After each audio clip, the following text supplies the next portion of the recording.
Episode 89B, COVID. Murphy asks, can we trust our scientific establishment again? Continued from episode 89A.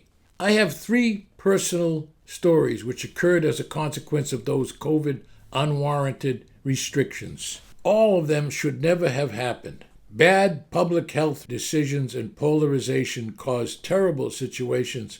This is a few. Number 1, my wife, Jean, was suffering for many years from 2 serious health problems. One was a blood cancer called myelofibrosis, and the other was a weakened heart. During the COVID lockdown, she was failing badly, so in a wheelchair, I brought her to St. Vincent's Hospital in Worcester, Mass. That hospital, like all hospitals during COVID, was restricted to medical people and patients. Jean had an emergency appointment with her heart specialist, whose office was at that hospital. We made a visit to St. Vincent's Chapel on the ground floor and prayed for a cure. Then we met the doctor. After his examination and tests, she was hospitalized. The attendants took her away and I never saw her again. She called me many times, afraid, panicked, crying, and despondent. I was her husband for over 50 years, and I needed to provide her with some solace. After angrily calling the hospital managers to be allowed to see her, I was specifically banned from the hospital. Neither I nor our children ever saw her again. 2 weeks later, she died. Who would ever condone that kind of hospital-enforced family visit restrictions? Number 2, this story involved a friend, Mrs. C. She was in her 60s, a widowed grandmother, and a devout Catholic. She lives in the southern part of the Boston Archdiocese. Because of the secular COVID rules, her longtime parish church, going along with the mandates, now required masks and a 6-foot distance between worshipers. Mrs. C began to parish shop, searching for a nearby parish church with lax COVID restrictions. She keyed in on a Walpole, Massachusetts church.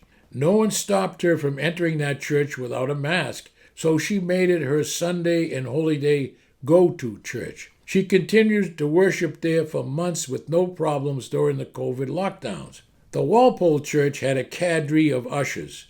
They must have recognized Mrs. C's forbidden entry practice, and they planned to stop her with an intervention. So one Sunday, the ushers attacked. As usual, Mrs. C entered the church that Sunday morning, went to a back pew, genuflected, knelt down, and was praying when she was interrupted by that cadre of busybodies telling her she must wear a mask to remain in the church. She refused to leave or to put a mask on. It was just before Mass began, and the priest in his Mass vestments came to Mrs. C's pew and told her that she had to acquiesce. The whole church became aware of this unfair and scandalous scene. She again refused. The police were then called, and the ushers and the police physically dragged her from the church, causing serious shoulder and other injuries to Mrs. C. What a disgrace. The police, the church ushers, and a priest manhandling an elderly devout Catholic grandmother out of a Roman Catholic church. There is a lawsuit in the works by Mrs. C.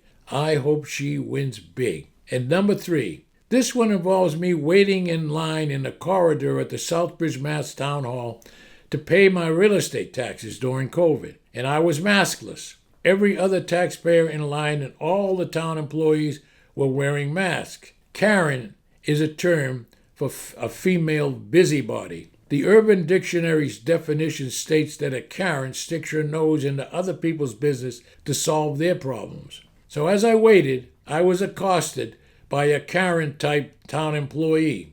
"Where is your mask?" she asked. I ignored her. She walked around me to get right in my face and asked me again, "Where is your mask?" This time her voice was louder. So I then reacted again loudly in my wise-ass way. I said, "Where is your Nazi swastika armband?" She bristled and got red in the face. Then she ran into the nearby town clerk's office to report me. I continued to wait in line at the tax collector. Then the town clerk came out to the corridor. She saw that it was a former colleague and a friend, and she said to the Karen, "Oh, that's just Rod Murphy. He's okay." The Karen blanched and went away. I then paid my taxes, and now I pay online to avoid any other Karens. I will bet that Southbridge Karen is double vaxxed, triple boosted, has pronouns in her bio, believes climate change is real, has 2 cats, and voted for Kamala Harris. This is Rod Murphy. Thank you for viewing or listening to my podcast episodes. I really appreciate it. If you liked it, and if you so choose, I ask you to send a good review and or refer a friend who might be interested in this Old Boston podcast series. Again, my thanks.